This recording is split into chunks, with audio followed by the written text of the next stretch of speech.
سبحان اللہ و بحمدہ سبحان اللہ العظیم۔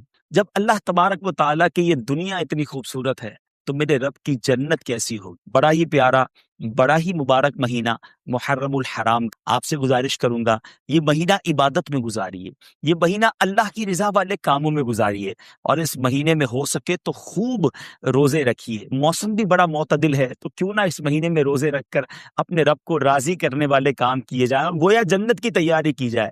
حدیث پاک کا مضمون ہے جس نے محرم میں 3 دن یعنی جمعرات، جمعہ اور ہفتے کا روزہ رکھا اسے 2 سال کی عبادت کا ثواب دیا جائے گا۔ اے مدنی چینل کے ناظرین، اس مہینے کو عبادت میں گزاریے، اللہ کی جنت میں جانے کی تیاری میں گزاریے، گناہوں سے توبہ کر کے عبادتوں کا شوق بیدار کر کے گزاریے، 5 وقت کی نماز پڑھنے کے ساتھ گزاریے۔ اللہ مجھے بھی اور آپ کو بھی جنت میں جانے کی تیاری کر۔ درود پاک پڑھنے کے بے شمار فضائل و برکات ہیں۔ میرے آقا مدینے والے مصطفیٰ صلی اللہ تعالی علیہ وسلم کا فرمان ہے، جب جمعرات کا دن آتا ہے، جب جمعرات کا دن آتا ہے تو اللہ تعالیٰ فرشتوں کو بھیجتا ہے جن کے پاس چاندی کے کاغذ ہوتے ہیں، سونے کے قلم ہوتے ہیں۔ اسپیشل پریپریشن ہوتی ہے فرشتوں کی آن دا ڈے آف تھرسڈے۔ کیا کرتے ہیں؟ چاندی کے کاغذ اور گولڈ کے، سونے کے قلم ہوتے ہیں۔ وہ لکھتے ہیں، اس دن لکھتے ہیں کہ کون یوم جمعرات اور شب جمعہ مجھ پر کثرت سے درود پاک پڑھتا ہے۔ یعنی آج اسپیشل ارینجمنٹ ہے خاص درود پاک پڑھنے والوں کے لیے، تو ہمیں جمعرات، پھر جمعرات کی رات، جمعے کا دن کثرت سے درود پاک پڑھنا چاہیے۔ مل کر محبت کے ساتھ درود پاک پڑھ لے۔ صلو علی الحبیب صلی اللہ تعالی علی محمد صلی اللہ علیہ وآلہ وسلم۔ عاشورہ کا دن یہ کتنا ہسٹوریکل ڈے ہے، کیسے کیسے عظیم واقعات عاشورے کے دن ہوئے، اور پھر وہ واقعہ ہوا جو آج بھی مسلمانوں کو تڑپا دیتا ہے۔ کربلا کے میدان میں بھوکا پیاسا اور ظلم کے ساتھ نواسہ رسول امام حسین اور ان کے پورے قافلے کو جس طرح بے دردی سے شہید کیا گیا، اور جو ظلم کیا گیا وہ آج بھی سنتے ہیں تو دل دہل اٹھتا ہے۔ تو آج ہم کچھ امام حسین رضی اللہ تعالیٰ عنہ کی فضائل پر، اور اس کے بعد ان یزیدیوں کا کیا بنا۔ کربلا کے بعد تو وہ ایک طرح سے ون کر گئے تھے نا، اگر ہم فگرز کی بات کریں تو وہ اسٹریٹجیکلی تو ون کر گئے تھے، مگر پھر ہوا کیا؟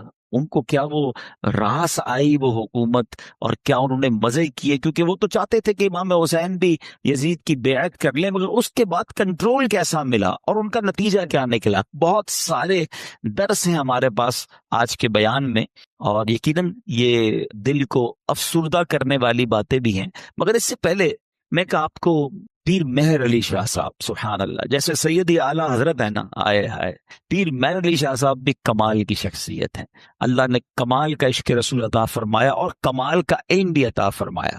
مگر آپ کا ایک واقعہ سنیے گا آپ۔ ایک بار ایک پادری آپ کے پاس آیا، عیسائیوں کا پادری تھا، اور وہ کہتا ہے کہ قرآن پاک میں آپ کا دعویٰ یہ ہے کہ تمام چیزوں کا ذکر ہے، ہر بات کی اس کے اندر جو ہے وہ ڈیٹیل موجود ہے، تو امام حسین تو آپ کے نبی کے نواسے ہیں، اور اسلام کی خاطر اتنی بڑی قربانی دی، کربلا کے میدان میں سب کچھ لٹا دیا، لیکن ان کا ذکر تو قرآن مجید میں موجود نہیں ہے۔ پیر مہر علی شاہ صاحب سے وہ کہتے ہیں، پیر مہر علی شاہ صاحب نے اس انگریز کا، اس پادری کا یہ اطمینان کے ساتھ اعتراض سنا، اور آپ نے کہا کہ کیا آپ نے قرآن پورا پڑھا ہے؟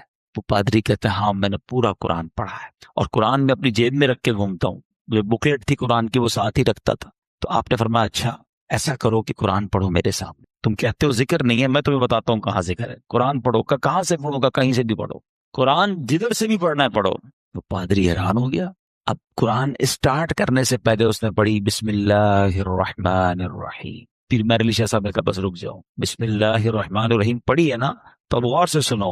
اور آپ نے فرمایا کہ بسم اللہ شریف کے علم الاعداد کے لحاظ سے 786 اعداد ہیں، آپ بھی جانتے ہوں گے 786 یہ جو ہے نا اعداد بنتے، یہ پورا علم ہے علم الاعداد کا۔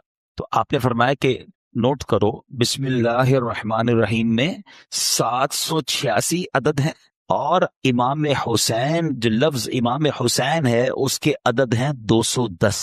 لکھو اپنے پاس، امام حسین کا سن پیدائش ہے 4 ہجری، لکھو آگے 4، آپ کا سن شہادت 61 ہجری ہے، لکھو آگے 61۔ لفظ کرب و بلا کے جو عدد بنتے ہیں وہ بنتے ہیں 261، لکھو 261۔ امام حسن کے عدد بنتے ہیں 200۔ امام حسن کا شہادت جو سن ہے وہ ہے 50 ہجری۔ اب ان سب کو ٹوٹل کرو، جب اس نے ٹوٹل کیا تو اس کا رزلٹ بھی 786 آتا ہے۔ ہمارے علماء کا علم دیکھو۔ اب اس پادری کے سامنے آپ فرماتے ہیں ابھی تو ایک ہی آیت پڑی ہے، اس میں امام حسین کا نام بھی موجود ہے، ان کی پیدائش کا سن کا ذکر بھی موجود ہے، امام حسین کی سال شہادت کا ذکر بھی موجود ہے، امام حسین کے بھائی جان امام حسن کا نام بھی موجود ہے۔ اس آیت سے پتہ چل گیا کہ یہ دونوں بھائی بھی ہیں۔ آگے چلو گے تو قرآن میں اور بھی اس طرح کے واقعات مل جائیں گے۔ اللہ اکبر۔ جب پادری نے بسم اللہ الرحمن الرحیم کی تفسیر کا یہ انداز پیر مہر علی شاہ صاحب سے سنا تو اس کا دل نور ایمان سے جگمگایا، وہ کلمہ پڑھ کر مسلمان ہو گیا۔ یہاں پر علم قرآن اور علماء کرام کو اللہ پاک نے کیسا مقام دیا ہوا تھا یہ بھی ہمیں سیکھنے کو ملتا ہے۔ اور سبحان اللہ، پھر نگاہ ولی میں وہ تاثیر دیکھی، بدلتی ہزاروں کی تقدیر دیکھی۔ اچھا پھر آگے یہاں پر یہ بھی یاد رہے، یہ تو ایک علم العادات کے ذریعے جواب تھا، ورنہ بسم اللہ شریف کے اندر کیا کچھ موجود ہے۔ مولا علی شیر خدا کرم اللہ تعالی وجہ الکریم، آپ پتہ کیا ہے، آپ باب صلی اللہ کہلاتے ہیں۔ ہم نے منقبت پہ سنا نا، وہی جن کو باب صلی اللہ کہیں۔ باب صلی اللہ کا مطلب کیا ہے؟ آقا فرماتے ہیں، حدیث پاک کا مضمون ہے، میں علم کا شہر ہوں اور علی اس کا دروازہ ہے، یعنی باب ہے اس شہر کے۔ تو آپ فرماتے ہیں کہ اگر میں چاہوں تو بسم اللہ کی تفسیر سے 70 اونٹ بھر دوں، یعنی اس کا مطلب یہ ہوا کہ اتنے کاغذوں پر اتنی بکس بن جائیں گی تفسیر کی، صرف بسم اللہ شریف کی، کہ 70 اونٹوں پر اس کو رکھا جائے گا تب جا کر کمپلیٹ ہوگی۔ تو یہ ہے قرآن اور یہ ہے علم القرآن جو ہمارے اسلاف کو معلوم تھا، مگر آج ہم قرآن سے بہت دور ہیں، ہم قرآن پڑھتے نہیں ہیں۔ اچھا یہ تو ایک فی البدی جواب تھا پیر مہر علی شاہ صاحب کا کہ جناب علم العادات سے یہ ذکر کیا، مگر قرآن مجید فرقان حمید میں اہل بیت اطہار کا صراحت کے ساتھ اور سبحان اللہ گویا ان کی شان اور ان کی منقبت قرآن بیان کرتا ہے۔ کتنی خوبصورت ایک آیت ہے قرآن پاک کی، پارہ 22 ہے، سورہ احزاب، آیت نمبر ہے 33۔ اللہ قرآن میں ارشاد فرماتا ہے انما یرید اللہ لیذھب عنکم الرجس اہل البیت ویطہرکم تطہیرا۔ ترجمہ، اے نبی کے گھر والوں، اللہ تو یہی چاہتا ہے کہ تم سے ہر ناپاکی دور فرما دے اور تمہیں پاک کر کے خوب صاف ستھرا کر دے۔ طبرانی اور مسلم شریف میں حدیث پاک میں ہے کہ پیارے آقا علیہ الصلوۃ والسلام نے حضرت علی، حضرت فاطمہ اور حسنین کریمین رضی اللہ تعالیٰ عنہم کو چادر مبارک میں لے کر یہ آیت تلاوت فرمائی، اور ایک روایت میں ہے کہ آپ علیہ الصلوۃ والسلام نے دعا کی، مولا یہ میرے اہل بیت ہیں، انہیں خوب ستھرا فرما دے۔ آیت نمبر 23 میں اللہ ارشاد فرماتا ہے قُلْ لَا أَسْأَلُكُمْ عَلَيْهِ أَجْرًا إِلَّا الْمَوَدَّةَ فِي الْقُرْبَى۔ اللہ قرآن میں فرماتا ہے تم فرماؤ میں اس پر تم سے کوئی معاوضہ طلب نہیں کرتا مگر قرابت کی محبت۔ نبی پاک نے کیا فرمایا؟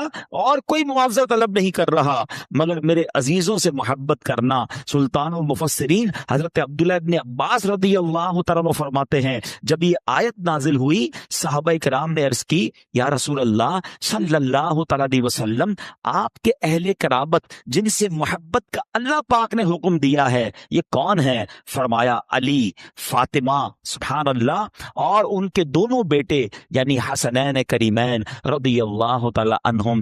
ہم کیوں نہ پنجتن پاک سے پیار کریں؟ ان سے پیار کا، ان سے محبت کا حکم گویا ہمیں قرآن دے رہا ہے۔ اور سبحان اللہ ایک اور آیت میں کس انداز سے ان کا جو ہے وہ شان بیان ہوتی ہے، پارہ نمبر ہے 5 سورہ نساء آیت نمبر 54۔ اللہ پاک ارشاد فرماتا ہے ام یحسدون الناس علی ما آتاہم اللہ من فضلہ، ترجمہ بلکہ یہ لوگوں سے اس چیز پر حسد کرتے ہیں جو اللہ نے انہیں اپنے فضل سے عطا فرمائی ہے۔ حضرت امام باقر رضی اللہ تعالیٰ عنہ فرماتے ہیں اس آیت کریمہ میں بیان کیے گئے وہ لوگ جنہیں اللہ پاک نے اپنا فضل عطا کیا اور جن سے کافر و منافق حسد کرتے ہیں، خدا کی قسم بھی ہم اہل بیت ہیں۔ خود امام باقر نے گویا اس کی تفسیر کی کہ جن کے بارے میں ذکر ہو رہا ہے یہ ہم اہل بیت ہیں۔ سبحان اللہ، یہ مقام ہے اہل بیت کا۔ ایک جگہ نبی پاک علیہ الصلوۃ والسلام کیا خوب فرماتے ہیں، حدیث کا مضمون ہے کہ میری اہل بیت میری امت کے لیے کشتی نوح کی مانند ہے، جو اس میں سوار ہو جائے گا وہ پار لگ جائے گا۔ اچھا، یہ کس کے لیے کہا؟ اہل بیت کے لیے۔ ذرا توجہ کیجیے گا اعلیٰ حضرت کا کس طرح حدیثوں پر یہ سمجھیے کہ عبور تھا اور کیا انداز تھا، اور آپ کو سمجھ آ جائے گی بات کہ اہل بیت کو کیا کہا؟ کشتی کہا۔ ایک جگہ نبی پاک کی حدیث ہے اصحابی کالنجوم فبأیہم اقتدیتم اہتدیتم، آقا فرماتے میرے صحابہ ستاروں کی مانند ہیں، ان میں سے جس کی بھی پیروی کرو گے تم کامیاب ہو جاؤ گے، ہدایت پا جاؤ گے۔ اب ذرا میرے ساتھ رہیے گا، صحابہ کو کیا کہا؟ ستارے، سٹارز۔ کیا کہا؟ ستارے۔ اور اہل بیت کو کیا کہا؟ کشتی ہے۔ اچھا، اب دونوں سے ہمیں تو محبت کرنی ہے، دونوں کا پیار دل میں ہونا یہ ایمان کے لیے ضروری ہے۔ انفارچونیٹلی آج ایسا دور آ گیا ہے کہ کچھ لوگ صرف صحابہ کی بات کرتے ہیں، اہل بیت کی بات نہیں کرتے، کچھ صرف اہل بیت کی بات کرتے ہیں، صحابہ کی بات نہیں کرتے۔ ہمیں اللہ نے کیسا پیارا عقیدہ دیا، کتنا خوبصورت ایمان دیا کہ صحابہ سے بھی ہمیں پیار ہے، اہل بیت سے بھی ہمیں پیار ہے۔ کہ نبی پاک نے اپنی چادر میں بی بی فاطمہ اور حسنین کریمین کو لیا، ایک جگہ مولا علی کے بارے میں فرمایا گیا، لیکن یعنی اہل بیت میں شامل کس کس کو کیا گیا؟ علماء فرماتے ہیں، اور بھی قرآن پاک کی چونکہ آیات ہیں، تو اہل کا معنی ہے والا اور بیت کا معنی ہے گھر، یعنی اہل بیت کا مطلب ہوا گھر والا۔ تو اہل بیت کے جو نبی پاک کے گھر والے وہ کون ہیں؟ تو سب سے پہلے پیارے آقا کی ازواج مطہرات، ٹھیک ہے، جنہیں قرآن کریم نے کیا کہا؟ امہات المومنین، مومنین کی ماں کہا۔ تو یہ پیارے آقا کے اہل بیت میں ہے۔ پھر پیارے آقا علیہ الصلوۃ والسلام کی تمام اولاد پاک، آپ کے تمام شہزادے، چاروں شہزادیاں اور ان شہزادیوں کی اولاد، ان سب کو اہل بیت کہا جاتا ہے۔ سبحان اللہ۔ اور پھر بی بی عائشہ صدیقہ رضی اللہ تعالیٰ عنہ کا مرتبہ یہ ہے، اہل بیت میں تو ساری ازواج مطہرات ہیں، کیونکہ مولانا حسن رضا خان صاحب کی منقبت چل رہی تھی۔ تو آپ جب نبی پاک علیہ الصلوۃ والسلام کے ساتھ کمرے میں ہوتی اور جبریل امین جب وحی لے کر آتے نا، تو حجرہ عائشہ میں داخل ہونے سے پہلے اجازت لیا کرتے ہیں کہ حضور کیا میں اندر آ سکتا ہوں؟ Look at the status of that particular house۔ حجرہ عائشہ، اچھا حجرہ عائشہ کون سا ہے پتہ ہے آپ کو؟ آج جو ہم سنہری جالیوں پہ حاضری دیتے ہیں نا، جو نبی پاک آج جہاں جلوہ فرما ہے، یہ وہی گھر تھا، یہ وہی کمرہ تھا، یہ وہی حجرہ عائشہ تھا جو آج روضہ رسول بنا ہوا ہے۔ آنا کے دین کے پرچم کو اپنا سر کٹا کر بلند کر دیا۔ امام حسین ایسی با کرامت شخصیت ہے کہ آپ کی جو ولادت ہے نا، آپ کی جو برتھ ہے، وہ برتھ بھی کرامت ہے۔ آپ 6 مہینے میں آپ کا جو حمل تھا، ماں کے پیٹ میں آپ رہے، وہ 6 مہینے رہے۔ اور یاد رہے کہ پوری دنیا میں سیدنا یحییٰ علیہ الصلوۃ والسلام اور امام علی مقام امام حسین کے علاوہ کوئی ایسا بچہ زندہ نہیں رہا جس کی مدت حمل 6 ماہ ہوئی ہو۔ یعنی آپ فرام دا ڈے 1 آپ کی ولادت ہی کرامت ہے۔ اور سبحان اللہ، آپ کے رخسار مبارک کا حال یہ تھا، آپ کے چہرے پر نور ایسا تھا کہ آپ کے دونوں رخسار سے ایسا نور نکلتا تھا کہ کمرے اور دیواریں روشن ہو جایا کرتے تھے۔ اور کیوں نہ ہو، کس کے نواسے ہیں، کن کے پھول ہیں، آقا کی۔ اور علماء کہتے ہیں یہ جو کرامتیں تھیں نا، بیسیکلی یہ اتمام حجت کے لیے تھیں، مزید ان کو سمجھانے کے لیے تھی کہ دیکھو میں کون ہوں، میرے ساتھ کیسے معاملات ہو رہے ہیں، مجھ پر ظلم نہ کرو۔ مگر ان ظالموں کی آنکھوں پر لالچ کا ایسا پردہ تھا۔ امام حسین فرسٹ آف آل آپ نے مدینے سے کوچ کیا اور اب مکے آیا۔ اب اسی راستے میں سیدنا ابن مطیع رحمۃ اللہ تعالی سے ملاقات ہوئی۔ انہوں نے عرض کی کہ حضور میرے کنویں کا پانی بہت کم ہے، برائے کرم آپ دعائے برکت سے نواز دیجئے۔ آپ رضی اللہ تعالیٰ عنہ نے اس کنویں کا پانی طلب کیا، اور جب پانی کا ڈول حاضر کیا گیا تو آپ نے اس میں سے پانی کچھ پیا بھی، نوش بھی فرمایا اور کلی بھی کر دی، اور ڈول کو واپس کنویں میں ڈال دیا گیا۔ جب وہ پانی جو ہے وہ کنویں میں گیا، کنویں کا پانی بھی بڑھ گیا اور میٹھا اور لذیذ بھی ہو گیا۔ سبحان اللہ۔ تو یہ امام حسین کی کرامتوں کا سلسلہ رہا۔ اس کے بعد جب آپ بالکل ایگزیکٹلی 10 محرم الحرام کا دن آ گیا، یاد رہے کہ وہ دن جمعہ کا دن تھا، 10 محرم الحرام جب یہ واقعہ ہوا، کربلا کے میدان میں آپ خطبہ ارشاد فرما رہے ہیں، ان کو سمجھا رہے ہیں کہ دیکھو میں کون ہوں، یہ ظلم مت کرو۔ تم کیا جواب دو گے جس کا کلمہ پڑھتے ہو اس نبی علیہ الصلوۃ والسلام کو؟ اس وقت آپ کے جو خیمے تھے، جہاں خاندان کے افراد تھے، وہاں خندق میں ایک آگ بھی جل رہی تھی۔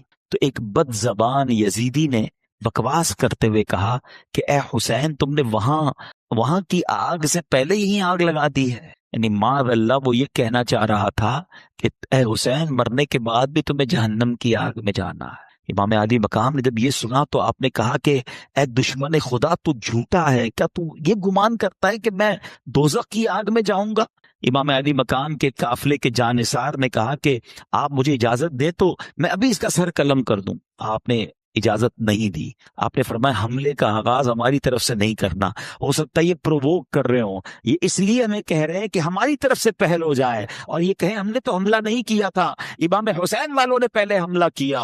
حالانکہ اس قدر بڑی گستاخی کی تھی، آپ نے اپنے ساتھی کو روک دیا، مگر آپ نے اللہ کی بارگاہ میں دعا کی۔ دل بڑا دکھا ہوا تھا کہ ایسی بات اس نے کر دی۔ آپ نے کہا اے رب قہار، اس کو عذاب نار سے قبل بھی اس دنیا میں بھی آگ کا عذاب عطا فرما۔ آپ کی دعا قبول ہوئی۔ وہ بندہ جو گھوڑے پہ بیٹھا تھا، اس کے گھوڑے کو جھٹکا لگا، گھوڑا خود ہی دوڑتا ہوا گیا، اور وہ گھوڑے سے جب جہاں گرا تو وہاں آگ لگی ہوئی تھی، اسی خندق میں یہ بندہ جا کر گرا، اور وہ بد نصیب آگ میں جل کر بھسم ہو گیا۔ امام علی مقام نے سجدہ شکر ادا کیا اور اللہ تعالیٰ کی بارگاہ میں عرض کی کہ یا اللہ، تیرا شکر ہے کہ تو نے آل رسول کے گستاخ کو سزا دی۔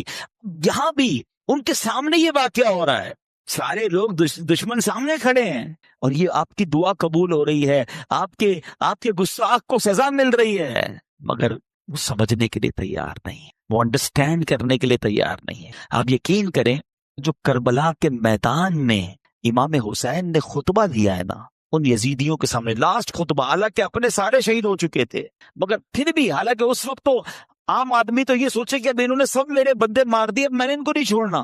آپ آخری وقت بھی سلوک کی بات کرتے رہے، انہیں سمجھانے کی بات کرتے رہے، انہیں یہ بتاتے رہے کہ میں کون ہوں، یاد کرو میرے آقا مجھے کیا کہا کرتے تھے، تم قیامت کے دن ظلم کا جواب کیسے دو گے۔ یعنی یہ بھی امت رسول سے پیار ہے کہ یہ اس عذاب میں نہ گرفتار ہو جائیں۔ اتمام حجت کی گئی، مگر وہ یزیدی نہ مانے۔ اب ایک بات ذہن میں آتی ہے، اب یہ بڑا اہم کوسچن ہے کہ یزیدی جو بھی تھے تو کلمہ پڑھنے والے، اللہ کو مانتے تھے، اللہ کے نبی کو مانتے تھے، معلوم بھی تھا یہ اللہ کے نبی کے نواسے ہیں، وہ ریزن کیا تھا جو اتنے بڑے ظلم پر یہ ریڈی ہو گئے؟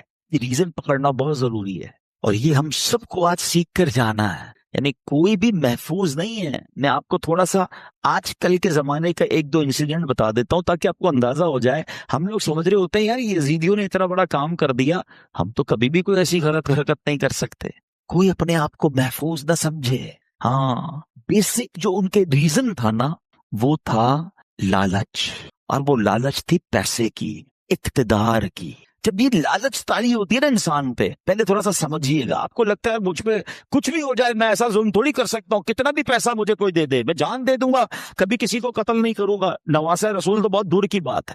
یہ بولنا اور ہے، لیکن ایک وقت آتا ہے جب انسان کے دل پر شیطان کا قبضہ ہو جاتا ہے۔ آپ پڑھتے ہیں خبریں، 5 سال کے بچے اور 4 سال کی بچی کے ساتھ جو واقعات ہو رہے ہیں، کیا کوئی خوشی سے کرتا ہے یہ کام؟ ذرا سوچئے، جب وہ یہ کام کر جاتا ہوگا اس کے بعد خود اس کو کتنی ندامت ہوتی ہوگی، یہ میں نے کیا کر دیا۔ پھر اسی وجہ سے بچنے کے لیے اس بچی کو قتل بھی کر دیا جاتا ہے۔ یعنی یہ واقعات ہم سنتے ہیں تو ہماری عقل حیران ہو جاتی ہے کہ یہ انسان تھا یا درندہ تھا۔ میں آپ سے یزیدیوں کی تو بات نہیں کر رہا، آپ کے وطن میں رہنے والوں کی بات کر رہا ہوں۔ اس کا مطلب کیا ہوا؟ ایٹ دیٹ ٹائم جب وہ یہ عمل کر رہا تھا، اس کا دل شیطان کی مٹھی میں تھا، اس کو ہوس نے اندھا کر دیا تھا۔ تو یہ واقعات مجھے اور آپ کو یہ سوچنے پر مجبور کرتے ہیں کہ کوئی اپنے آپ کو محفوظ نہ سمجھے. یہ ایک لمٹ ہوتی ہے انسان کی. ایک حدیث پاک ہے نا, بڑی مشہور حدیث پاک ہے, جس کا مضمون ہے کہ جب بندہ ایک گناہ کرتا ہے نا, میرے ینگسٹر ذرا غور سے سنیں, ایک گناہ کرتا ہے, اس کے دل پر ایک بلیک ڈاٹ لگ جاتا ہے, گناہ کرتا رہتا ہے, پھر دل پورا سیاہ ہو جاتا ہے. اب اس پر ہدایت کی کوئی بات اثر نہیں کرتی. یہ جو روز شراب پیتے ہیں, حرام پارٹی کرتے ہیں, حرام کام کرتے ہیں اور گندی چیزیں دیکھ رہے ہوتے ہیں, دوستوں میں بیٹھے گناہ کر رہے ہوتے ہیں, نمازیں قضا کر رہے ہوتے ہیں, اپنے آپ کے بارے میں یہ ضرور سوچ رہے ہوتے ہیں کہ میں اتنا بھیانک کام نہیں کروں گا, مگر ایک وقت آتا ہے کہ دل سیاہ ہو جاتا ہے. اب وہ دل ہے شیطان کے ہاتھ میں, وہ ایسے کام کروا سکتا ہے کہ آپ تصور بھی نہیں کر سکتے. یار بندہ ماں کو قتل کر دیتا, ہم نے نہیں سنے واقعات, کیسے پاسبل ہے تو اپنی ماں کو مار دے. لیکن ایک لمٹ ہوتی ہے, اس کے بعد انسان جب اوور لمٹ ہوتا ہے تو شیطان جو چاہے اس سے کروا لیتا ہے. تو اللہ سے توبہ کرتے رہا کرو, اور اس کا بیسٹ طریقہ یہ ہے کہ گندے اور برے ماحول سے اپنے آپ کو بچائیں. جو ایسے لوگوں میں اٹھتے بیٹھتے ہیں نا, جو ہر وقت حرام چیزوں کی باتیں کر رہے ہوتے ہیں, یار پیسہ ہونا چاہیے تبھی زندگی میں مزہ ہوگا, جدھر سے بھی آتا ہے آنے تو بس پیسہ بڑھنا چاہیے, ابھی تو ہم نے وہ رکھنا ہے, ابھی تو ہم نے وہ لینا ہے. میں ایک جگہ بیٹھا تھا, یہ باتیں ہو رہی تھی, میں نے کہا یار کیا کریں گے اتنا پیسہ؟ تو ایک بندہ کہتا ہے میں نے تو خواب دیکھا ہوا ہے 6,000 کروڑ کی یاچ لوں گا. وہ کیا ہوتا ہے, کوئی پانی کے اندر کوئی جہاز ہوتا ہے؟ میں نے کہا یار دیکھو, کراچی کے رہنے والے نے بھی ایسا خواب دیکھا ہے. اب اتنے بڑے جس نے خواب دیکھے ہیں تو پھر اس کو کہاں سے قناعت اور کہاں سے صبر آئے گا؟ اللہ کی رضا پر راضی رہنا ہم کب سیکھیں گے؟ تو بہرحال میرے پیارے اسلامی بھائیوں, سوچو اس بات کے, یہ کیسے, اس ریزن کو پکڑیے. یزیدیوں کے ایسا کیا ہو گیا تھا کہ یہ اندھے ہو گئے تھے؟ آج بھی بندہ اندھا ہوتا ہے. ہاں, ظلم کرنے والے نہیں دیکھے آپ نے؟ بندوں کو ڈرل کرتے ہیں, ہاتھ پیر کاٹتے ہیں, قتل کر دیتے ہیں, پیسے چاہیے قتل کرنے کے لیے, تو وہ کیسے تیار ہو جاتے ہیں؟ ان کا دل سیاہ ہو گیا, اب ان سے کچھ بھی کروا لو. یہ شراب ہے نا, اس کو ام الخبائث کہا گیا, برائیوں کی ماں. یہ وہ چیز ہے کہ اس کا جو عادی ہو جائے, اب شراب کے علاوہ بھی عجیب عجیب نشے آ گئے, نشے میں گرفتار جو ہوا نا, اب اس کو ماں بہن کی بھی تمیز نہیں ہے, اس کو کسی کی بھی تمیز نہیں ہے. وہ کر جائے گا جو کوئی سوچ ہی نہیں سکتا, اور اس کے بعد وہ خود بھی شرمندہ ہوگا کہ یہ میں نے کیا کیا, نشے میں تھا. تو یہ وہی بات ہے کہ بندہ جب برائی کی طرف جاتا ہے تو ایک کے بعد دوسری, دوسری کے بعد تیسری, تیسری کے بعد چوتھی. یہ غور کیجیے, یہ بات ہمیں یہ سمجھنی ہوگی کہ ہمیں اپنے آپ کو گناہوں سے بچانا ہے, ورنہ یزیدی راستے پر چلنے میں دیر نہیں لگتی, جس کو پیسے کی لالچ نے گھیرا ہوا ہے. اچھا ایک اور عجیب بات بتاؤں میں آپ کو, ہم دل کو عربی میں کیا کہتے ہیں؟ قلب. کیا کہتے ہیں؟ امراض قلب لکھا ہوتا ہے, قلب موٹے کاف سے. اس کا مطلب کیا ہے؟ میننگ آف قلب, منقلب ہونے والا, بدلنے والا. یہ جو دل ہے نا, یہ بدلتا رہتا ہے. اب میں آپ کو کچھ ایگزامپلز دیتا ہوں, آپ کو سمجھ آئے گی میری بات. کبھی کبھی ہمارے دل پر ایسا خوف طاری ہو جاتا ہے اللہ کا, آنسو بہتے ہیں, بندہ کہتا ہے یار بس اب کوئی گناہ نہیں کروں. یہی دل ہے, یہی ہم ہیں. کبھی کبھی اسی دل پر گناہ کرنے کا اتنا جنون سوار ہو جاتا ہے کہ بندہ کہ کچھ بھی ہو جائے میں نہیں گناہ کرنا ہے. ارے تھوڑے دنوں پہلے تو رو رہا تھا. کبھی کبھی اس دل پر ایسی کیفیت طاری ہوتی ہے سخاوت کی کہ بندہ کہتا ہے بس یار سارا ہی مال اللہ کی راہ میں دے دو, جتنا دینا ہے دے دو. کبھی کبھی اسی دل پر ایسی بخل طاری ہوتا ہے, بندہ کہتا ہے 1 روپیہ خرچ نہیں کروں گا. ارے کبھی کبھی یہ دل اتنا رحم دل ہو جاتا ہے کہ بندہ بچے کے ساتھ بھی بیٹھ کے نرمی سے بات کر رہا ہوتا ہے, پیار کر رہا ہوتا ہے. اور کبھی کبھی یہ دل اتنا سخت ہو جاتا ہے کہ بندہ کسی پر رحم کرنے کے لیے تیار نہیں ہوتا. یہ ساری کیفیتوں میں ہم گزرتے ہیں. ہاں ہم سب گزر رہے ہوتے ہیں. کبھی عشق رسول کی کیفیت ہوتی ہے, کبھی یاد مدینہ کی کیفیت ہوتی ہے, اور کبھی برے برے خیالات آ رہے ہوتے ہیں. یہ کیا ہے؟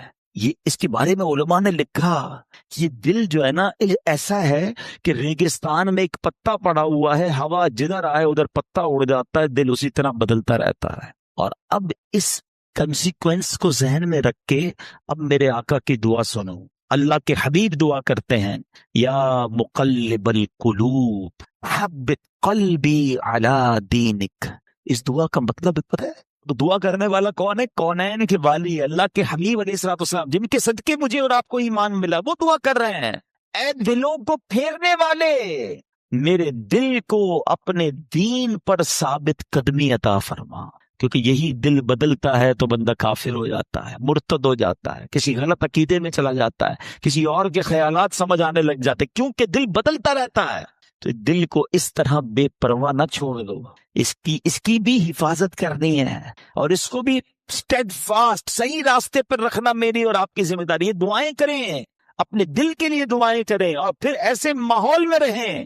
تو جو لوگ کہتے ہیں نا میں سب کی سنتا ہوں، کیا کریں، انٹرنیٹ آ گیا ہے، ہر بندے کی سننی ہے۔ دیکھو تو صحیح مسلمانوں پر اعتراض کیا کرتے ہیں کافر، ذرا یہ سنو، ہے عیسائی کیا کہتے ہیں، ہندو کیا کہتے ہیں، کرسچن، اب یہ سب چیزیں سننی ہے۔ انٹرنیٹ کا زمانہ ہے، پتہ نہیں کس کی کون سی دگیر دل میں بیٹھ جائے اور بندہ سوچتا رہے یار اللہ تعالیٰ ہے بھی کہ نہیں، کیونکہ وسوسہ شیطان نے ڈال دیا، اور اب وہ وسوسوں کا شکار ہے۔ اب وہ نبی پاک کے بارے میں وسوسے میں ہے، وہ آخرت کے بارے میں وسوسے میں۔ کہاں کس نے تھا وہ باتیں سننے کے لیے؟ تم نے خود اپنے دل کو ادھر لگایا۔ کچھ لوگ بد عقیدہ کو سنتے ہیں، یار دیکھو تو صحیح ہمارے عقیدے کے بارے میں کیا اعتراض کر رہے، تم کوئی عالم ہو، مفتی ہو، کتنی اسٹڈی ہے تمہارے پاس، کیوں سنتے ہو وہ باتیں؟ خدا را بات سمجھو میری، یہ دل اگر پلٹ گیا نا تو ہم نے بڑے بڑوں کو پلٹتے دیکھا ہے، اور یہ یزیدی ہمارے سامنے پوری مثال موجود ہے، بڑے یہی سب کچھ متا پائنے، مگر جب شیطان آنکھوں پر لالچ کا پردہ، ہوس کا پردہ ڈالتا ہے، انسان وہ کچھ کر جاتا ہے کوئی سوچ بھی نہیں سکتا۔ بلم بن باورا یاد ہے آپ؟ یہ وہ شخص تھا کہ جو مستجاب الدعوات تھا، سر اٹھاتا تھا تو لوح محفوظ کو دیکھ لیتا تھا، اتنا بڑا عبادت گزار۔ اور لالچ کیا کی؟ جب بنی اسرائیل والے گئے پیسے لے کر کہ آپ پیسے لیں آپ کی ساری دعائیں قبول ہوتی ہیں، حضرت موسیٰ کے خلاف ذرا بد دعا کرتے ہیں، پہلے تو آپ اس نے دوڑا دیا کہ پاگل ہو گئے میں اللہ کے نبی کے بارے میں بد دعا کروں، اور پیسے بڑھائے اور انعام بڑھائے، عورتیں دیں، بہت سارے کام کیے انہوں نے۔ وہی بات، اتنا بڑا عبادت گزار تھا، کیا اسے نہیں پتا تھا؟ مگر جب لالچ اور شیطان غالب ہو جاتا ہے، بلم بن باورا نے وہ بدبختی کی کہ حضرت موسیٰ کے خلاف بد دعا کرنے چل پڑا، مگر اللہ کی شان دیکھیں، وہ بد دعا حضرت موسیٰ کے خلاف کرتا تھا، الفاظ اپنے لیے نکلتے تھے، اس کی زبان لٹک گئی اور کفر پر اس کا خاتمہ ہوا۔ اب علماء فرماتے ہیں کہ اصحاب کہف کا جو کتا تھا نا، کیونکہ وہ اصحاب کہف کے ساتھ تھا، اچھوں کے ساتھ رہا، وہ کتا جو ہے جنت میں بلم بن باورا کی شکل میں جائے گا، اور بلم بن باورا جہنم میں کتے کی شکل میں ڈالا جائے گا۔ یہ ڈرتے رہنا ہے ہمیں، یہ واقعہ سننا اپنی جگہ ہے، مگر یہ جو ظلم کیا گیا نا، ریزن کیا تھا؟ پیسے تھے، لالچ تھی، اقتدار تھا۔ اس سے سمجھ ہی آئی بات کہ لالچ، ہوس، اور جب بندہ شیطان کا پیروکار بن جاتا ہے پھر اس سے کچھ بھی متوقع ہے۔ آپ کبھی یہ نہ سوچیں کہ میں یہ گناہ نہیں کر سکتا، یہ سمجھ رہے اپنے لیے زوال آپ نے شروع کر دیا۔ جو اپنے آپ کو محفوظ سمجھتا ہے نا کہ یار بس میں بہت پکا ہوں، کوئی پکا نہیں ہے بھائی۔ جب اللہ کے نبی دعا کر رہے ہیں تو میں اور آپ کون ہیں؟ ہمارے صحابہ لرزتے تھے، روتے تھے، اللہ سے دعا کرتے تھے ایمان کی حفاظت کے لیے۔ پیران پیر سیدی غوث اعظم رضی اللہ تعالیٰ عنہ کہتے ہیں، لوگ کہتے ہیں آج عید کا دن ہے، عید کا دن ہے، عبد القادر کے لیے عید کا دن وہ ہوگا جب وہ اپنا ایمان سلامت لے کر قبر میں جائے گا۔ غوث پاک ہیں، ولیوں کے سردار، کہتے ہیں ایمان بچا کر قبر میں جانا یہ بہت مشکل ہے، آج کے دور میں تو اور مشکل ہے۔ سیدی اعلیٰ حضرت نے 100 سال پہلے ایک بات کر دی تھی کہ سونا جنگل، رات اندھیری، چھائی بدلی کالی ہے، سونے والوں جاگتے رہیو، چوروں کی رکھوالی ہے۔ ادھر چور گھوم رہے ایمان کے، کہتے ہیں آنکھ سے کاجل صاف چرا لیں یا وہ چور بلا کے ہیں، تیری گٹھڑی تاکی ہے اور تو نے نیند نکالی ہے۔ تم سو رہے ہو، مزے کر رہے ہو، فکر ہی نہیں ایمان کی۔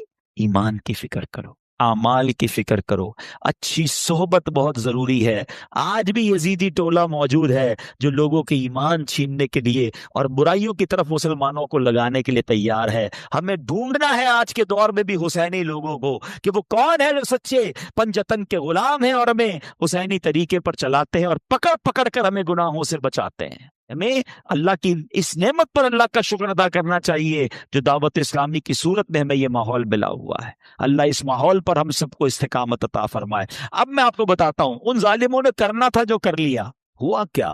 کتنے پیسے مل گئے، کتنے مزے کر سکے، انجام کیا ہوا؟ یاد رہے کہ جس بدبخت خولی بن یزید نے امام حسین کا سر انور تن سے جدا کیا تھا نا، سر سے کاٹا تھا معاذ اللہ، چند ہی برس کے بعد اس کا کیا انجام ہوا کہ مختار ثقفی، اب اس کے بارے میں آگے جا کے بتاتا ہوں، اس شخص نے قاتلین امام حسین کے لیے ایک آرڈر نافذ کیا اور کہا کہ کربلا کے میدان میں جو بھی یزیدی لشکر میں تھا وہ جہاں پایا جائے اسے مار ڈالا جائے۔ یہ حکم سن کر کوفہ کے جفا شعار سورما بصرہ بھاگنا شروع ہوئے۔ مختار کے لشکر نے ان کا تعاقب کیا، جدھر جو ملا اس کو کاٹ ڈالا، اس کو مار ڈالا۔ خولی بن یزید وہ خبیث تھا جس نے امام علی مقام کے سر انور کو تن سے جدا کیا تھا، یہ بھی گرفتار ہوا، مختار کے پاس لایا گیا۔ مختار نے آرڈر کیا دیا، دونوں ہاتھ دونوں پیر پہلے کاٹے جائیں، پھر سولی پر چڑھایا جائے اور پھر آگ میں جھونک دیا جائے۔ اس طرح لشکر ابن سعد کے تمام شریروں کو بڑے، جس کو کہیں کہ صحیح طریقے سے ہلاک کیا گیا۔ 6000 کوفی جو امام علی مقام کے قتل میں شریک تھے ان کو طرح طرح کے عذابوں کے ذریعے ہلاک کیا گیا۔ کیا منقبت کا ایک اشعار ذرا سنیں، دل دہلا دیتے کہ ان کا ہوا کیا حشر۔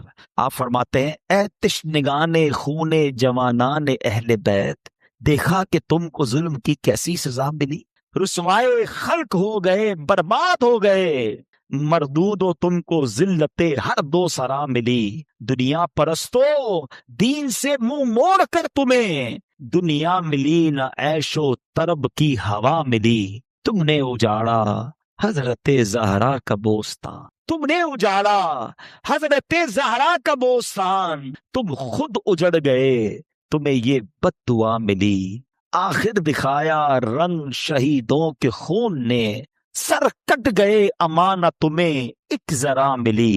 اور ذرا مقطع سنو، کہتے ہیں پائی ہے کیا نعیم انہوں نے ابھی سزا، ابھی سزا تو ملی نہیں ہے، پائی ہے کیا نعیم ابھی انہوں نے سزا، دیکھیں گے وہ جہیم میں جس دن سزا ملی، ابھی تو انہیں آخرت کا عذاب ملنا باقی ہے۔ اچھا، اب خولی بن یزید کا یہ حال ہوا۔ ایک حدیث پاک سن لیں، ہم لالچ پر بات کر رہے تھے نا، لالچ کتنی بری چیز ہے۔ اللہ کے حبیب علیہ الصلوۃ والسلام فرماتے، ترمذی کی حدیث، 2 بھوکے بھیڑیے بکریوں میں چھوڑ دیے جائیں وہ اتنا نقصان نہیں پہنچاتے جتنا کہ مال مرتبے کا لالچ انسان کے دین کو نقصان پہنچاتا ہے۔ بھیڑیے جا کر بکریوں کو تو چیڑ پھاڑ کر دیں گے نا، فرمایا اس سے زیادہ دین کو نقصان انسان کو جب لالچ مال کی یا مرتبے کی ہوتی ہے نا، اس کے دین کا بیڑا غرق کر دیتی۔ یہ سوچنے کی بات ہے۔ اچھا، اب یزید کا کیا ہوا؟ اچھا، یزید نے اتنا بڑا ظلم کیا، اتنا بڑا اسٹیج سجایا، کسی طرح اقتدار مل جائے۔ اقتدار ملا کتنا؟ یزید جو ہے اقتدار میں 3 برس 6 ماہ رہ سکا، بس 3.5 سال اسے اقتدار ملا، اور پھر 39 سال کی عمر میں مر گیا، 39 ایئرس کی ایج میں۔ کیا عمر ہوتی ہے یہ؟ لیکن بڑی بری عادتیں تھیں، شراب کا عادی تھا، بدکاری کا عادی تھا۔ ایک رومی لڑکی سے اس کو عشق ہو گیا، اس لڑکی نے اس کو جنگل میں بلایا، بیابان میں بلایا، اور جب خوب شراب کے نشے میں دھت ہو گیا تو اس کو خنجر کے وار کر کے یہ کہہ کر ہلاک کیا کہ تو بدبخت اپنے نبی کے نواسے سے وفاداری نہ کر سکا، مجھ سے کیا وفاداری کرے گا۔ اس کو مار کر وہ لڑکی چلی گئی، کئی دنوں تک کسی کو پتہ ہی نہ چلا، چیل کوے اس کی لاش کو نوچتے رہے۔ اس کے ساتھی ڈھونڈنے نکلے کہ یزید گیا کدھر، بیابان میں اس کی سڑی ہوئی لاش ملی، کھڈا کھود کر اس کو دفنا دیا گیا۔ یہ انجام ہوا ان ظالموں کا۔ ایک یزید کے بعد سب سے بڑا جو یوں سمجھیے کہ کوفہ کا جو گورنر تھا نا، وہ بڑا مجرم تھا، اس کا نام تھا ابن زیاد۔ ابن زیاد کی بھی آپ دیکھیں، اللہ پاک کی کہتے نا، اللہ اپنی قدرت کے نظارے کیسے دکھاتا ہے۔ 10 محرم ہی کا دن تھا، 6 برس بعد 10 محرم کے دن ابن زیاد انتہائی ذلت کے ساتھ مارا گیا۔ اس کا سر کٹوا کر کوفہ میں مختار ثقفی کو بھجوایا گیا۔ یہ وہی محل تھا جہاں امام حسین کے سر انور کو لایا گیا تھا۔ ٹھیک 6 سال بعد ابن زیاد کے سر کو لایا گیا۔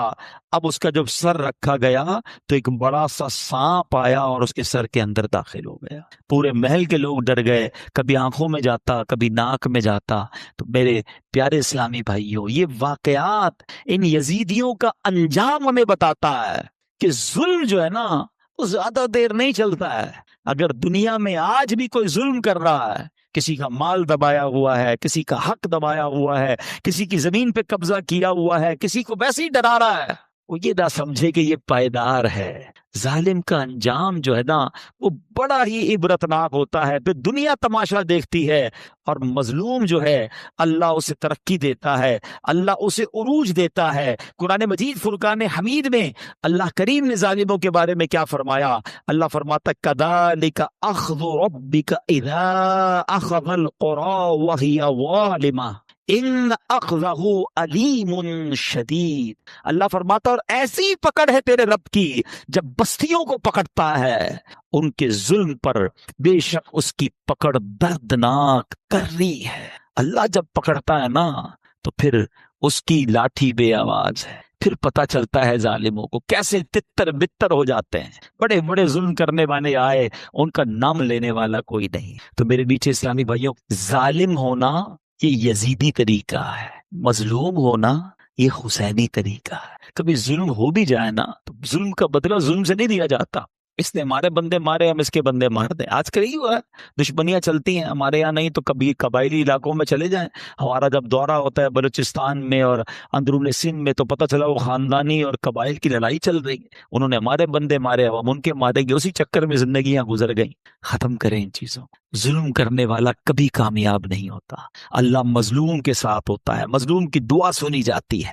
تو ہمیں اللہ ہمیشہ ظلم سے محفوظ فرمائے کہ انشاءاللہ ہماری وجہ سے کسی مسلمان کو تکلیف نہیں پہنچے گی، ہم تکلیف سہ لیں گے، صبر کر لیں گے، لیکن کسی کو تکلیف نہیں پہنچائیں گے، کیونکہ امام حسین کے پیچھے پیچھے جنت میں جانا ہے نا انشاءاللہ۔ اللہ پاک ہمیں کربلا والوں کا فیضان نصیب فرمائے اور ان کی قربانیاں اور ان کے مزارات پر کروڑوں رحمتوں کی بارش نازل فرمائے، اور ان کے صدقے ہمیں بھی دین متین کی خاطر قربانی دینے والا بنائے۔ قربانی دینے کے عادی بنو، چھٹی ہوگی تو اجتماع میں جائیں گے، چھٹی ہوگی تو جناب کوئی نیکی کا کام کریں گے، ورنہ تو کاروبار ہی کرنا ہے، ایسا نہیں، وقت کی قربانی دیں۔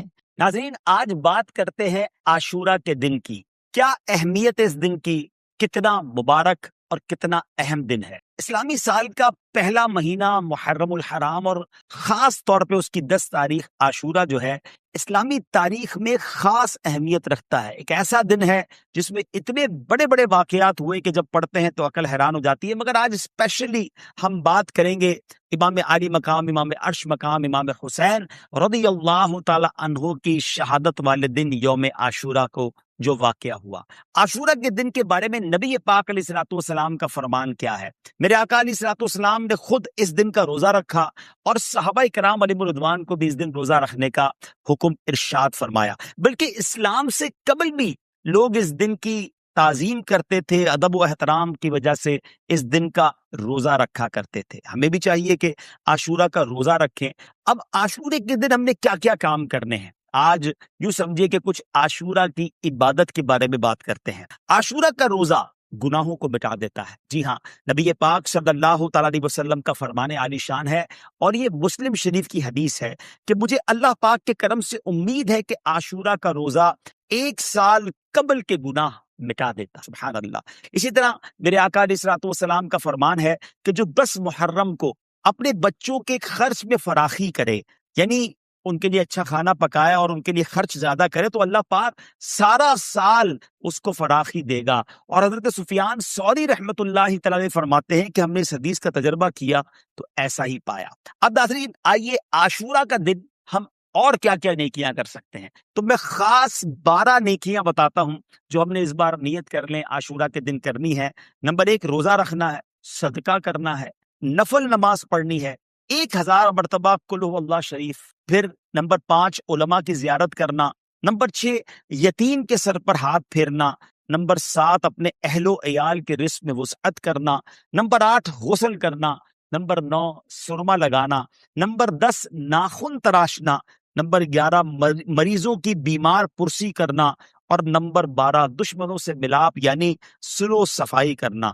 تو یہ 12 نیک کام ہم نے انشاءاللہ عاشورہ کے دن کوشش کر کے کرنے ہیں، اور شہدائے کربلا کو ایصال ثواب بھی کرنا۔ وہ کس طرح ہوگا کہ عاشورہ کے دن نواسہ رسول، جگر گوشائے بطول، امام علی مقام، امام عرش مقام، امام حسین رضی اللہ تعالی عنہ نے اپنے رفقا کے ہمراہ جو گلشن اسلام کی آبیاری کے لیے اپنے جانوں کی قربانی دی.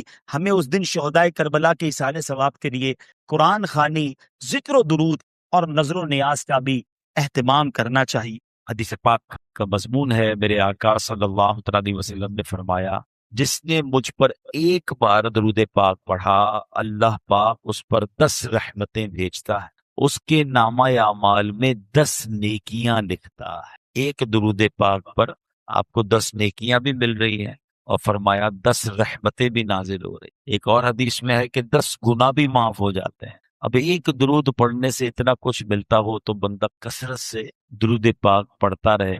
جتنا ہو سکے درود پاک کی کثرت کرتے رہا کریں. آئیے مل کر محبت کے ساتھ بآواز بلند درود پاک پڑھ لیں. صلو علی الحبیب صلی اللہ تعالی علی محمد صلی اللہ. الحمدللہ ہم کوشش کرتے ہیں کہ قرآن پاک کی باتیں کریں، قرآن پاک سے کچھ سیکھیں، قرآن کی کچھ آیتوں کی تلاوت کریں اور اس کا ترجمہ کریں. آج ٹاپک بڑا انٹرسٹنگ ہے. آج قرآن کی باتیں تو ضرور ہوں گی، مگر ساتھ ایک بڑی عظیم ہستی کی باتیں بھی ہوں گی کہ اللہ کریم نے ان کی زبان پر کیسا حق جاری فرمایا تھا کہ وہ جب نبی پاک علیہ الصلوۃ والسلام کو کوئی مشورہ دیتے تھے یا اپنی کسی رائے کا اظہار فرماتے تھے تو اس بات پر قرآن کی آیت نازل ہو جاتی تھی. بلکہ ایسا بھی ہوتا کہ جن الفاظ کے ساتھ انہوں نے ذکر کیا ہوتا. پارہ نمبر ہے پہلا. پہلے اس کا ترجمہ سن لیتے ہیں اس آیت کا. اے محبوب تم فرما دو جو کوئی جبریل کا دشمن ہو تو وہ پس بے شک اس نے تو تمہارے دل پر اللہ کے حکم سے یہ اتارا ہے جو اپنے سے پہلے موجود کتابوں کی تصدیق فرمانے والا ہے اور ایمان والوں کے لیے ہدایت اور بشارت ہے. جو کوئی اللہ اور اس کے فرشتوں اور اس کے رسولوں اور جبرائیل اور میکائیل کا دشمن ہو تو اللہ کافروں کا دشمن ہے. یہ ہو گیا ترجمہ اس آیت کا. اس آیت کا پس منظر بڑا کمال کا ہے. پس منظر کیا ہے پہلے وہ بتاتا ہوں کہ مدینہ منورہ کے کچھ فاصلے پر حضرت عمر فاروق اعظم رضی اللہ عنہ کی ایک زمین تھی. آپ اس کی دیکھ بھال کے لیے وہاں تشریف لے جایا کرتے تھے. اس راستے پر اہل تورات یعنی یہودیوں کے مدرسے تھے. ایک دن جب آپ وہاں سے گزر رہے تھے تو آپ مدرسے کے اندر چلے گئے. اہل تورات کا جو مدرسہ تھا اس میں چلے گئے اور وہاں علماء تورات تھے جو تورات کا علم رکھتے تھے. حضرت عمر نے ان سے فرمایا کہ میں تمہیں اللہ رب العزت جس نے حضرت موسیٰ پر تورات اتاری ہے اس کی قسم دے کر تم سے پوچھتا ہوں، کیا تم تورات میں ہمارے آقا جناب محمد الرسول اللہ صلی اللہ علیہ وسلم کا ذکر پاتے ہو؟ اس میں ذکر ہے ان کا؟ تو علماء تورات نے کہا ہاں محمد صلی اللہ علیہ وسلم کا ذکر تو موجود ہے. تو فرمایا خدا کی قسم پھر تم تو ہلاک ہو گئے. تم جانتے ہو کہ وہ سچے رسول ہیں پھر بھی ایمان نہیں لاتے. تمہاری کتابوں میں ان کا ذکر ہے. اب یہودیوں نے کیا کہا کہ اے عمر ہم ہلاک نہیں ہوں گے. حضرت عمر نے کہا تم ہلاک ہو جاؤ گے کہ تمہیں معلوم ہے کہ تورات میں نبی پاک کا ذکر ہے پھر بھی تم نہیں مانتے انہیں. تو کہا اے عمر ہلاک ہم نہیں ہوں گے کیونکہ ہمارا مسئلہ جو ہے نا وہ جبرائیل سے ہے جو ان پر وحی لاتے ہیں. جبرائیل ہمارے دشمن ہے. یہودی کہتے ہیں جبرائیل ہمارے دشمن ہے. ولا حول ولا قوت الا باللہ. حضرت فاروق اعظم نے کہا اچھا یہ بتاؤ پھر فرشتوں میں کون سا فرشتہ تمہارا دوست ہے؟ تو کہتے ہیں میکائیل جو ہے نا وہ بڑے اچھے ہیں کیونکہ وہ بارش اور رحمت لاتے ہیں. اب فاروق اعظم رضی اللہ عنہ کی کمال ذہانت اور علمی قابلیت دیکھیں. آپ نے فرمایا تمہارے مطابق اللہ پاک کے ہاں حضرت جبرائیل اور میکائیل کا رتبہ کیا ہے؟ تو بولے دونوں ہی اللہ پاک کا قرب رکھتے ہیں. تو اب فاروق اعظم نے فرمایا میں گواہی دیتا ہوں جب وہ دونوں ہی اللہ کا قرب رکھتے ہیں تو جو ان سے محبت کرے اللہ پاک اس سے محبت فرمائے گا، جو ان سے دشمنی رکھے گا اللہ پاک اس سے دشمنی فرمائے گا. اور ایک روایت میں ہے کہ آپ نے یہ الفاظ فرمائے من کان عدوا للہ وملائکتہ ورسلہ وجبریل ومیکائیل فإن اللہ عدو للکافرین. یعنی جو اللہ پاک اس کے فرشتوں اس کے رسولوں اور جبرائیل اور میکائیل کا دشمن ہے بے شک اللہ پاک سب کافروں کا دشمن ہے. اب آپ نے تو یہ ان کو کہہ دیا اور اب آپ نبی پاک کی بارگاہ میں آئے. جب پیارے آقا علیہ الصلوۃ والسلام کی بارگاہ میں آئے تو پیارے آقا فرماتے اے عمر میں تمہیں وہ آیات سناؤں جو ابھی ابھی نازل ہوئی ہیں. اور نبی پاک نے حضرت عمر کو جو آیت سنائی نا ایگزیکٹلی یہی الفاظ ہیں جو حضرت عمر ان یہودیوں کو کہہ کر آئے ہیں جبریل امین وہ الفاظ لے کر قرآن کی آیت میں نبی پاک کے پاس حاضر ہوتے ہیں اور نبی پاک حضرت عمر کو سناتے ہیں، اے عمر ابھی ابھی آیت نازل ہوئی ہے۔ کہ حضور ضرور بتائیے کون سی آیت نازل ہوئی؟ فرمایا من کان عدوا للہ وملائکتہ ورسلہ وجبریل ومیکال فإن اللہ عدو للکافرین۔ اللہ اکبر! شان دیکھیں حضرت عمر فاروق اعظم کی کہ جو ان کی زبان سے ادا ہوا، اللہ کا وہ الفاظ ایسے پسند آئے کہ وہ قرآن پاک میں آیت بنا کر نازل اور یہ ایک بار نہیں ہوا۔ ہاں یہ بھی یاد رکھیے حضرت عمر کی شان، یہ پورا ایک ٹاپک ہے۔ علماء کرام نے موافقات عمر پر ایک پورا چیپٹر رائٹ کیا ہے کہ 20 کے قریب قرآن کی آیتیں وہ ہیں جو حضرت عمر کی زبان سے جاری ہوئی۔ آپ نے کوئی مشورہ دیا، اپنی کوئی رائے دی، اپنی خواہش کا اظہار کیا اور سبحان اللہ وہ آیت بنا کر نازل کر دی گئی۔ تو آپ سوچیے حضرت عمر کی شان کیا ہوگی۔ جب بھی نبی یہ بات فرمایا کرتے کہ عمر کی زبان پر حق جاری ہوتا ہے۔ انشاءاللہ میں چند مثالیں بھی پیش کروں گا اور اس آیت کے بارے میں بھی انشاءاللہ کچھ بڑی اہم باتیں ہیں جو ہم سمجھیں گے۔ خوبصورت اشعار ہیں۔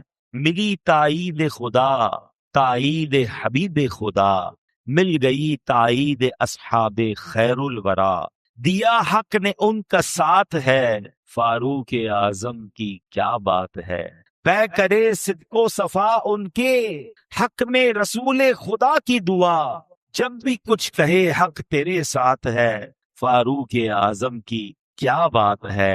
اے میرے پیارے اسلامی بھائیوں، ذرا حضرت فاروق اعظم رحمت اللہ تعالی کا مختصر تعارف بھی سن لیجئے۔ یکم محرم الحرام، مسلمانوں کے دوسرے خلیفہ، وزیر مصطفیٰ، ترجمان نبی، ہم زبان نبی حضرت عمر فاروق اعظم رضی اللہ تعالیٰ عنہ کا یوم شہادت ہے۔ حضرت فاروق اعظم عظیم و شان صحابی رسول، محبوب ذیشان، مکی مدنی سلطان علیہ الصلوۃ والسلام نے یہ دعا فرمائی تھی، اللہم اعز الاسلام بی عمر بن الخطاب، اے اللہ پاک عمر بن خطاب کے ذریعے اسلام کی عزت میں اضافہ فرما۔ علماء بڑی پیاری بات لکھتے ہیں کہ میں اور آپ جو عزت والے ہیں نا، ہماری عزت کی وجہ یہ ہے کہ ہم ایمان والے ہیں، مگر حضرت عمر وہ ہیں جن کے لیے نبی پاک دعا فرما رہے ہیں کہ اللہ عمر کو ایمان کی دولت دے کر اسلام میں داخل کر کے اسلام کی عزت میں اضافہ فرما۔ اور علماء کہتے ہیں جب سے حضرت عمر ایمان لا، فرام دیٹ ڈے آج تک، بلکہ قیامت تک اسلام کی عزت میں ہر گزرتے دن کے ساتھ اضافہ ہو رہا۔ آپ 40ویں مسلمان تھے اور آج 200 کروڑ سے زیادہ مسلمان۔ حضرت عمر نے جب ایمان لائے نا تو آپ گیم چینجر تھے۔ آپ نے آتے ہی مسلمانوں کو جو حوصلہ دیا۔ اچھا یہاں نبی پاک کی ایک اور شان دیکھیں کہ حضرت عمر جب ایمان نہیں لائے تھے تو مسلمانوں کو مارتے بھی تھے، خود نبی پاک علیہ الصلوۃ والسلام کو معاذ اللہ شہید کرنے کی پلاننگ کر رہے تھے، مگر جب ایمان لے آئے، اور نبی پاک کی شان یہ تھی کہ جب جلوہ جانا کو کوئی دیکھتا تھا نا، پیارے آقا کی باتیں سنتے تھے تو جان لینے والے جان دینے والے بن جاتے۔ تو حضرت عمر اب نبی پاک ابھی ایمان لائے ہیں اور ایمان لاتے ہی عرض کرتے ہیں کہ حضور کیا ہم حق پر نہیں ہیں؟ ہم کیوں چھپ کر نماز پڑھتے ہیں؟ ہم کیوں چھپ کر عبادت کرتے ہیں؟ یعنی پہلے نمازیں پڑھنے پر مارا جاتا تھا، حضرت عمر انکریج کر رہے ہیں نبی پاک کو کہ حضور ہم کیوں چھپ کر نماز پڑھیں، اور صرف 40 مسلمان ہیں۔ لیکن سبحان اللہ حضرت عمر کا وہ دبدبا، وہ روب، وہ جرت، وہ بہادری، اب نبی پاک سے کہتے ہیں حضور ہم علی الاعلان نماز پڑھیں گے۔ پھر سبحان اللہ وہ دار ارقم جس میں 40 کے قریب صحابہ ہیں، تو صفا کی پہاڑی کے قریب وہ مکان تھا دار ارقم جہاں یہ مسلمان چھپ کر عبادت کرتے تھے۔ اب تو خیر وہاں پر صفا مروہ کی سفر کرنے کی جگہ بنا دی گئی ہے، لیکن آپ امیجن کریں کہ یہاں گھر ہے اور سامنے کعبہ ہے اور کعبے پر جانے نہیں دے رہے، مگر وہ 40 جب لوگ پورے ہوئے، حضرت عمر نے حوصلہ دیا تو دروازہ کھلتا ہے اور 2 صفے بنا کر مسلمان باہر نکلتے ہیں۔ ایک صف کی قیادت سیدنا عمر رضی اللہ تعالیٰ عنہ کر رہے ہیں اور ایک صف کی قیادت حضرت حمزہ رضی اللہ تعالیٰ عنہ کر رہے ہیں، اور جب یہ دونوں جا رہے ہیں سبحان اللہ تو کیا منظر ہوگا۔ علل اعلان طواف ہوا، اور کفار کھڑے ہیں، ہمت نہیں کر رہے مارنے کی، جو روز مارتے تھے۔ اور حضرت عمر کا وہ تاریخی جملہ تھا، ہاتھ میں تلوار تھی، اور فرماتے ہیں کہ آج کسی کو اگر اپنی بیوی بیوہ کروانی ہو، اپنے بچے یتیم کروانے ہو، تو میرے سامنے آ جائے۔ کوئی سامنے نہ آیا، اور فرام دیٹ ڈے مسلمانوں نے عزت کے ساتھ اور شان و شوکت کے ساتھ اور حوصلے کے ساتھ عبادت کرنا شروع کی۔ تو یہ حضرت عمر تھے جنہوں نے جناب ایمان قبول کرتے ہی مسلمانوں کا گویا لائف اسٹائل ہی چینج کر دیا۔ سبحان اللہ۔ حضرت عمر رضی اللہ تعالیٰ عنہ کو اسی لیے، کیونکہ نبی پاک نے دعا کی تھی اور آپ نے اسلام قبول کیا، تو آپ کو مراد رسول بھی کہا جاتا ہے۔ دنیا میں آپ کا نام عمر ہے، اور آسمانوں میں آپ کو فاروق کے نام سے پہچانا جاتا ہے۔ آسمانی کتاب تورات شریف میں آپ کا نام یعنی حق بات کہنے والا ہے، انجیل شریف میں آپ کا نام کافی ہے، اور جنت میں آپ کا نام اقدس سراج ہوگا۔ آپ کے فضائل کیسے ہیں؟ کہ نبی پاک علیہ الصلوۃ والسلام نے فرمایا ما طلعت الشمس علی رجل خیر من عمر، آقا فرماتے عمر سے بہتر کسی آدمی پر سورج طلوع نہیں ہوا۔ ایک حدیث شریف میں فرمایا آسمان کے تمام فرشتے عمر کی عزت کرتے ہیں، اور زمین کا ہر شیطان عمر کے خوف سے لرزتا ہے۔ احمد مجتبیٰ مکی مدنی مصطفیٰ صلی اللہ علیہ وسلم نے فرمایا عمر سراج اہل الجنہ، عمر اہل جنت کے چراغ ہیں۔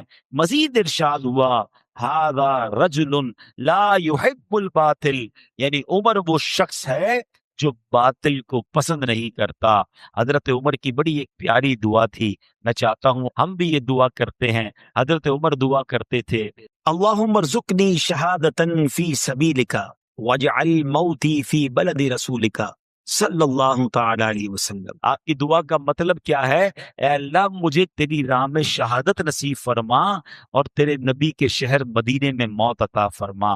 اللہ نے دعا کیسی قبول کی کہ فجر کی نماز کے لیے جا رہے تھے، آپ پر اٹیک ہوا، آپ شہید ہوئے، مدینے میں شہید ہوئے، اور جنت البقیع میں نہیں بلکہ روضہ رسول میں نبی پاک کے ساتھ آپ کو تدفین کا موقع ملا۔ ساری دنیا میں جب بھی کوئی مدینے جاتا ہے سنہری جانیوں پر سلام نبی پاک کو عرض کرتا ہے، حضرت ابو بکر کو بھی سلام عرض کرتا ہے، حضرت عمر فاروق کو بھی سلام عرض۔ اور ہم بھی دعا کرتے ہیں اللہم ارزقنی شہادتا فی سبیلک واجعل موتی فی بلد رسولک صلی اللہ تعالی علیہ وسلم۔ اے اللہ ہمیں تیری راہ میں شہادت نصیب فرما، اور تیرے نبی کے شہر مدینے میں موت نصیب فرما، جنت البقیع ہم سب کو نصیب فرما، آمین آمین بجاہ النبی الامین صلی اللہ تعالی علیہ وسلم۔ سبحان اللہ۔ اب آتے ہیں میرے پیارے اسلامی بھائی جو آیت ہم نے سنی، اس آیت میں اللہ نے کیا فرمایا؟ جو کوئی اللہ اور اس کے فرشتوں اور اس کے رسولوں اور جبرائیل اور میکائیل کا دشمن ہو تو اللہ کافروں کا دشمن ہے۔ تو اب اس سے سیکھنے کو کیا ملا کہ ہمیں سب سے پہلے تو یہ سیکھنا ہے کہ اللہ پاک نے واضح اعلان فرما دیا، اللہ پاک کے جو رسولوں سے دشمنی کرے، اس کے فرشتوں سے دشمنی کرے، حضرت جبرائیل اور میکائیل سے دشمنی کرے، اللہ پاک ایسے بے ایمانوں کا دشمن ہے۔ اس سے معلوم ہوا جو اللہ پاک کے محبوب ہیں، جنہیں رب رحمان نے اپنا قرب عطا فرمایا، ان سے محبت کرنا بھی ضروری ہے۔ جو اللہ پاک کے محبوب بندوں سے دشمنی کرے گا، اللہ پاک کا اس سے اعلان جنگ ہے۔ ہاں یاد رکھیے، دو ایسے کام ہیں، دو ایسی بدبختی والے کام ہیں جن سے اللہ نے اعلان جنگ فرمایا۔ ایک ہے سود کا کام کرنے والا، ہاں اس کے قریب بھی نہ جائیے گا، کبھی کتنا بڑا نفع کیوں نہ نظر آ جائے، کبھی کتنی بڑی مجبوری کیوں نہ آ جائے، سود پر کام مت کیجیے گا، کیونکہ اس سے رب نے جنگ کا اعلان فرمایا۔ دیکھیں دو قسم کے لوگوں کی لڑائی ہوتی ہے، دو مضبوط لڑتے ہیں، کہتے ہیں پتہ نہیں کون جیت جائے، دونوں ہی تگڑے ہیں۔ ایک کمزور اور ایک مضبوط ہو تو بندہ کہتا ہے یار لگتا تو یہی ہے مضبوط جیتے گا، مگر کیا پتہ کمزور آج اپنا کوئی داؤ لگا لے۔ لیکن اللہ سے جب جس کی جنگ ہے اس میں تو 100% یقین ہے نا کہ سامنے والے نے برباد ہی ہونا ہے۔ میرے رب کی قدرت کا عالم یہ ہے کہ اللہ سے بہت سارے لوگوں نے جنگ کرنے کی کوشش کی۔ اللہ اچھا دو قسم کے لوگ کون ہیں؟ ایک سود کا کام کرنے والا ایک اللہ کے پیاروں سے، اللہ کے ولیوں سے دشمنی کرنے والا. تو جس نے اللہ کے ولیوں سے دشمنی کی، اللہ نے اس سے بھی اعلان جنگ فرمایا. آپ دیکھیں جب رب اپنی قدرت کا نظارہ دکھاتا ہے نا، تو نمرود نے خدائی کا دعویٰ کیا تھا، اللہ سے جنگ کی تھی نا، تو اللہ نے اس کو کوئی بہت بڑی چیز سے ہلاک نہیں کیا، اس کو مچھر سے ہلاک کر دیا ہے. میرا رب وہ ہے کہ جب وہ چاہے تو اللہ اکبر، پرندے چھوٹے چھوٹے ابابیل جن کے قدموں میں چھوٹے چھوٹے کنکر ہوں، ان سے ہاتھیوں کے لشکر کے پرخچے اڑا دیتا. تو اللہ سے کبھی جنگ نہ کیجیے گا، ایسا عمل نہ کریں جس کے بارے میں رب نے خود فرمایا. اچھا اب کہاں فرمایا سود کے بارے میں؟ یا ایھا الذین آمنوا اتقوا اللہ وذروا ما بقی من الربا ان کنتم مؤمنین فإن لم تفعلوا